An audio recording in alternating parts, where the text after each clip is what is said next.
Hi, welcome. Thank you so much for being here for some deep dive, delicious interviews with some amazing women around their journeys and getting tattoos and what led them to get the tattoos, the stories behind them, and ultimately with the intention of these stories being inspiring and us inspiring one another to just continue to live outside of societal norms and live in total alignment with our spiritual paths and our calling and the work that we're meant to do as modern day priestesses.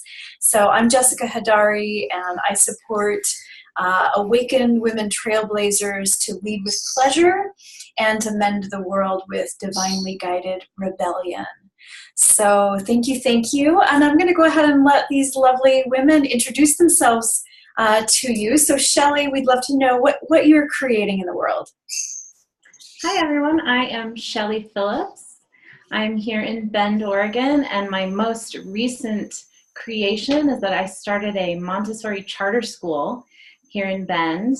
It's a K through third grade this year, and we're serving over 100 students. So I'm super excited that that is finally launched. I've been working on that for 4 years. It's been quite a journey. I also have a website, awakeparent.com. That has not had my attention in a while since I've been launching this charter school. And the other thing I'm excited about right now is Young Living and my essential oils business. And I'm just loving all of the products and how they're making me feel. So that is what I'm excited about right now. I love that. I love the work that you do. And I don't know if you noticed before we started recording when we were doing our meditation that I have the inner child. I keep it by my desk and anytime I'm doing a meditation. So that's a piece of what you're up to I didn't even know about. Yeah. Awesome. Great work, Shelly. Thank you. Thanks for being here with us. Thanks for inviting me. Melissa, you can unmute yourself. Yes. Hello. Wow. Okay. So I'm Melissa. I'm a graduate student for social welfare, working with Indigenous populations here in the States and Canada. I'm currently working in San Francisco. I work to house the homeless in San Francisco. It's rather daunting day to day, but I love it. I love what I do. Feel very empowered by it. And I'm a mother of a 17-year-old girl. I'm raising my own goddess these days. I don't have a website or anything. That's not really in the cards for me right now. But the bigger picture is to kind of weave together like social justice issues, Indigenous practices, and definitely working with women is a huge passion of mine. So yeah, I'm still learning and I'm open, and I'm feel really grateful to have this opportunity. Awesome. Gorgeous. Oh, it's so nice to be sitting with, I want to say so many women, but these, the three of you and the meaningful work that you're doing in the world, like really change makers. So thank you, Melissa, for the work that you're doing. Thank you. Yeah. Ursula, welcome. Thank you. Hi, I'm Ursula, and I make magic potions for grown-ups. I make these delicious elixirs that are all about our emotional, spiritual, and sexual healing. Yes, Jessica's got some. They're lots of fun. And I also help women with big visions and big hearts access their sexy, wise woman so that they can really be living. Like, I have this vision of just hordes of badass women all, changing the world. And I want them to be doing it from that place of deep pleasure and nourishment and alignment. So if you want to check out more, you can go to apothecaryforthesoul.com, and I have a new subscription too, so you can get magic potions delivered to your doorstep. It's going to be really, really fun. I'm so excited. I love the playfulness and the pleasure that you bring to the work that you're doing. So that's awesome. One of my dear friends, Rowena, says, my joy and my pleasure is my deep opposition to the patriarchy. So I love that you just so embody that, Ursula. Thanks, Jess. Yeah. All right, beautiful. So let's talk tattoos, Shelly. I want to go ahead and give you the floor again to just say anything you want around your journey, and we'll be doing a screen share. So yeah, the floor is yours, sweetie, to just tell your story. Thanks. So I never thought I would get a tattoo. I'm one of those people that thought, oh, no, not for me. I'm not going to be a tattoo person. But what happened in my life inspired me. And so what happened for me was actually a tragedy. I was pregnant with my second child, and I had a miscarriage. And I thought I was at 13 weeks. And so I was so excited not to feel that nausea anymore. I made it through the first trimester, and we listened for a heartbeat, and there was no heartbeat. And so we went and got the ultrasound, and there was no movement. And it was incredibly challenging and just so heart-wrenching and difficult. When I took the medication to release the baby and everything that went with the baby, I'm sitting in the living room with my husband on a potty, because my daughter was 3 at the time, sitting on the potty, releasing. Just a super, super intense experience of releasing that and seeing this little being that didn't survive. And so it was one of the great tragedies of my life so far. Really impacted me very deeply. And I wrapped this little baby in some cloth and went and buried the baby in the backyard. And then I cried heaps. I wailed, I moaned. I have an amazingly supportive husband who was there with me and right there with me and feeling it all too. And I feel so grateful for that bond. And then coming out of that mourning and that grief, I needed something to inspire me forward, something exciting that had to do just with me, and just with me being more myself, expressing the art of my life through my body. And I started researching tattoos, and I just got obsessed with looking at all the different kinds. What might I want?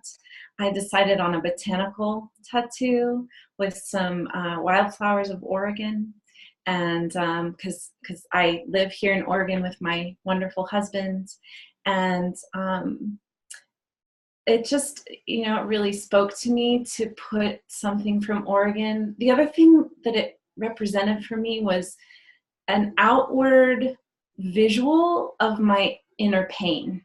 So, going through the experience of getting that tattoo, the pain of it really helped me release the last of that, that pain. And not that it's ever gone. It's never fully gone. But this is a way that I can memorialize this being who isn't with us any longer, but who made such a deep impact on my life. And so, as you see in this picture, this is me pregnant with my son, Henry. So he's my rainbow baby. So I was able to have a successful pregnancy after my miscarriage. So this picture just really brings me a lot of joy to see, my beautiful tattoo and my pregnant belly with my wonderful son in there. So that is my tattoo story, and I feel so grateful to get an opportunity to keep that experience alive for myself. That's gorgeous. That's so beautiful. I love what you said about the actual like physical pain of the tattoo kind of like what I imagine is like the wringing out of a washcloth or something was kind of the image that came to my mind. Yeah, I wanted to open it up for Ursula or Melissa if you have any questions for Shelly or words of appreciation. I definitely love your story. That is so incredible. I don't think I've ever heard a story like that about a tattoo, honestly. And I'm so sorry for your loss as well. But I'm just amazed at how you turned it into art and like forever art on your body. That picture just captures you. It's such a like gorgeous goddess moment. I really appreciate you sharing that with us today. Truly. Thank you.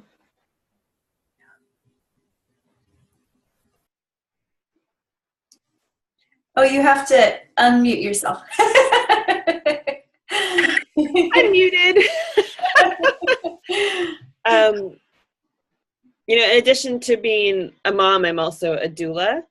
And, I'm very aware of how much of the whole range of our experience as women around our cycles and around pregnancy and is just like not given any voice or any place in our culture. Like maybe we get to have sometimes conversations with each other, but even that, not so much that we wouldn't want to know, but it's just, there's something about the culture that we lives in that just kind of silences it in a certain way. And so I'm just moved by that you stayed with yourself in that process to find a way to not just let it be subsumed, but to actually like integrate it into your being and, turn it into something, beautiful, and soulful. Mm. Yeah. Mm. Gorgeous. Thank you, Shelly. Beautiful. And we just want to appreciate you for all of the amazing brilliance that you clearly bring and gift out into the world, and also just for the brilliance that you're bringing to this conversation. So thank you. My pleasure, really. I feel so honored to be able to share. And I feel that our culture doesn't acknowledge this piece of womanhood nearly enough. And if we're not brave enough to speak up about it, other women feel alone. So I feel super, super grateful for the chance to speak up, say, I feel you, I've been there, this is my experience, and you're not alone. Yeah. Thank you. Oh, awesome. Beautiful. Okay, Miss Melissa. Okay. So my back piece, most of my back is a glorious warrior goddess, also a nod to 70s pop culture, heavy metal. One of the first kind of rock and roll anime I've ever seen and completely changed my life. But the deeper meaning behind this, Nice. yeah, the deeper meaning behind her, she really embodies just the strength of the warrior women in my life, of which there are many. Grandmothers, aunties, mothers, sisters, just dear friends, who are fiery and passionate and brave and fun. And the colors in particular are inspired from a backpacking trip through Zion in southern Utah. I got this shortly after a couple days throughout the canyons, and I'm a total desert girl. So I was getting, this was done in 2 sittings, 12 hours total, and longer than it took me to give birth. And that is the truth. And during this time, my mother was, she's been a smoker for about 45 years, and she's been dealing with a lot of lung issues, in and out of the hospital. This, like, during these sessions, because I was trying to wrap it up to get ready for grad school, like I would literally, like, I'd be in the session, like waiting to get a phone call about, the latest mass, or, do I need to cruise down to Napa tonight? And it was just a really tumultuous time, but she rose out of it. She's okay. You know, and it was really cathartic. It was a deeply cathartic tattoo that was 12 hours on the spine. And she's absolutely gorgeous. I couldn't have imagined her more beautiful. And she's like my totem, you know, like all of the patriarchal bullshit that tries to keep us down every second of every day. And it's just, we're so strong and we have so much wisdom and we have so much just ancient power that she just kind of came to me. And I have another sleeve, but that's for another interview, I suppose. But she's like the grande dame. She's like the badass mother. And her name is Tarna, a nod to the heavy metal goddess. And then obviously her phoenix, she's riding a phoenix rising up from the ashes. So yeah, that's my story. I love her, like, she's basically has like this dragon bird between her legs with her high heels, and her sword is fantastic. Oh, she's like kind of this like BDSM wear on, like she's the one doing the topping. Very fearless, very fearless. And I'm super, super grateful to Henry Kruger up in Eureka, Sailor's Grave Tattoo. He tattoos a lot of goddesses. It's kind of his thing. So yeah, I'm super grateful and I can't wait for the next one. That's awesome. Wow. Yeah, I want to open it up as well to Sherry and Ursula. Any questions or appreciations? I want to know about her hair. Ah. Her hair is so wild. Tell us a little bit about that. Well, I mean, it was kind of hard to decide on the color scheme because I'm such a like desert color woman. But I thought a lot about like kind of like the elder, the crone. I really wanted her to kind of embody, you know, even as you become the elder and the crone with all this wisdom, you're still like juicy and powerful and wild. Yeah. And Tarna is also in the comic books and in the film. That's who she is. And it just kind of flows with, you know, with her Phoenix dragon, and it just all kind of came together so beautifully. I'm loving the color so much, and just the out loudness of it, you know, just like the vibrancy that's on your back and that you're carrying. I love it. It's just really delicious and yummy and powerful. Yeah, thank you. It was originally only supposed to be my shoulder. And then I showed Henry and he's like, no, this is your entire back. So there she is. Yeah, absolutely. Yeah, she needs more space than just a shoulder. Clearly. Yeah, I mean, clearly she's like, bam.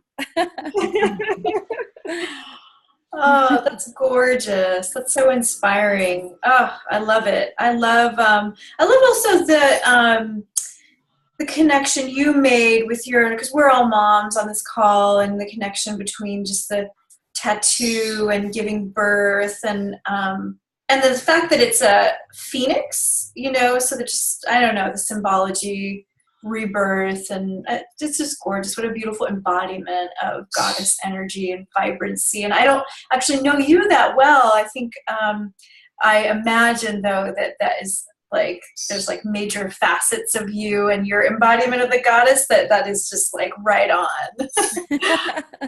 So you're matching your vibrancy. That's the goal. Yeah. Beautiful. Thank you so much for sharing that. Absolutely. Thank you for the opportunity. And just appreciating your brilliance and the brilliance that you bring out to the world, and of course the brilliance and wisdom that you're bringing to this call. So thank you. Thank you. Yeah. Miss Ursula. Hello.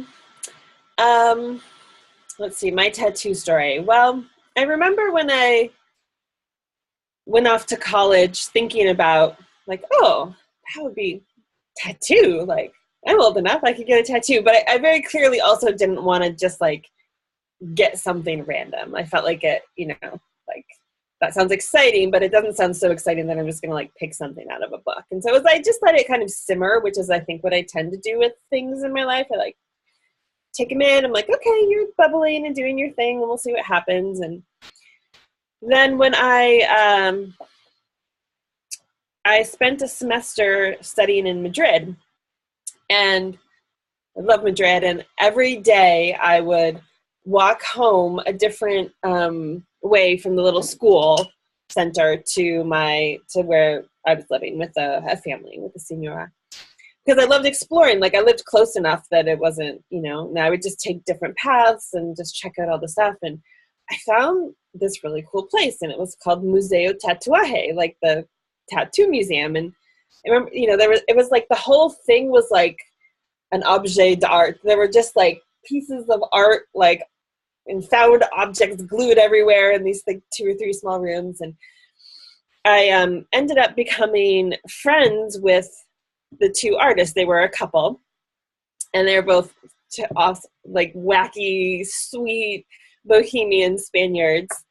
And he was a tattoo artist. They were both like working artists in many ways, and he was a tattoo artist. And I had by that point, it felt like, okay, I really want someone who can work with like my ideas or like help me develop it again, not just, like something pre-made.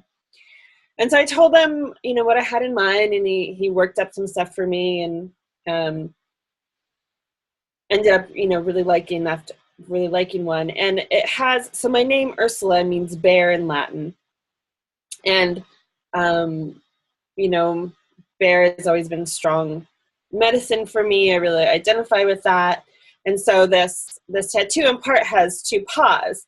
Now what's interesting is they look actually more like hands. Most people think that they're hands, but actually that works out well because I became a healer. So it's all, my hands, my paws. And yeah, and it was just it was such a fun experience getting tattooed with him, because he became my friend. I'd go probably at least once a week and just like hang out with them and talk to them. And so for me, that kind of thing, requires feeling like I trust the person and I feel resonant with them. And now I have a second tattoo that I don't have a picture of, but it is a pentagram that's just like right above my lower belly, like right above my pubic bone. And that I got the back tattoo when I was 21, my 21st birthday. And I got the other one when I was, I'm not sure, mid-20s. And I really almost I felt it it was like it rose. I got it not because I was thinking about it in some external way, but it was almost like the energy was there, and it was just like bringing the mark to the area. Does that make sense? Mm-hmm. It felt like, oh, that's already in me. And it was a time when I was coming more into my own embodiment, and, moving from living a place maybe sort of more heady to more here, and exploring my sexuality and exploring my own, pagan spirituality, and what did that mean, and what did it mean to be, a witchy woman. So there was something that felt very ritualistic about choosing to mark myself with that symbol that is used, against witches and, women, but is actually a symbol of deep power and beauty and the elements. So, yeah. And then finally there's one more that now I'm oh, it's been a long time, but I think I know what the next one is. And I don't know how well you'll be able to see it, because it's but this image of, so it's a pomegranate with a yoni and a snake. And I'm really excited. I'm going to put it. That's awesome. Put it here. Nice. Yeah. So again, it feels like my body's yep, that's where she goes. So I'm excited to do that. And it feels like another level of owning my own depth and the power of, the dark feminine, and just all of that we've been shamed for much too long on, but is actually like some of our deepest strength and beauty and what the world desperately needs. So yeah. Nice. Gorgeous. Ooh, I love it. I'm so glad that you kind of shared about all three and just your journey as you mature and what they represent. So that's really cool. I feel like I didn't know, I love knowing your tattoo story because I think of the three of you, I probably know you best, Ursula, and I just feel like I know you better now and love you even more. So yeah. I want to open it up to Shelly and Melissa. Any questions or appreciations? I love the wispy, sort of windy feel to your back tattoo. I'm curious about that too. Is there something special about those lines that inspired you beyond the paw prints? Yeah. You know, I don't know if I can say much except that just like aesthetically, it was something that drew me. I remember going to see, I think I remember seeing Ani DeFranco, and she has, you know, a chest tattoo that has like the kind of line there. And something about that felt very, like I liked that line felt really resonant. Yeah, I think it might just be one of those like somatic body things where I just like feel it. I love it. I love that you listen to where your body wants to map out your art. That is super cool. I think I have that on some level, but I really just more like, where's it going to look the best? But I love that you actually like feel that. You're like, this is where like the pentagram will go here, you know, or my symbol that, you know, for all of your elixirs and tonics and potions will be there. Like that's really, really cool. I love that. Yeah, I love that too. Gorgeous. Well, thank you so much, Ursula, and just appreciating all of the brilliance that you bring out into the world through your work, and of course, all of the wisdom and brilliance that you're bringing here to our little circle today. So, thank you. Yeah. Well, blessings, women. I again so appreciate you for being here and sharing your stories. And my prayer and intention is that other women will watch this and either just feel like resonance and sisterhood and tribe because they too have had their own tattoo journeys, or women who maybe haven't taken that leap yet and will feel inspired to just go for it and inspired by your stories. And so that is really my wish, that we're all just kind of energetically linking arms and moving forward and expanding together. So thank you so much for contributing to that paradigm of women, supporting women. So blessings. And for those of you that are watching, thank you for taking the time to witness our stories. And I want to encourage you to stay connected with Shelly and Melissa and Ursula and the ways that we've included here for you. So yes, many, many blessings.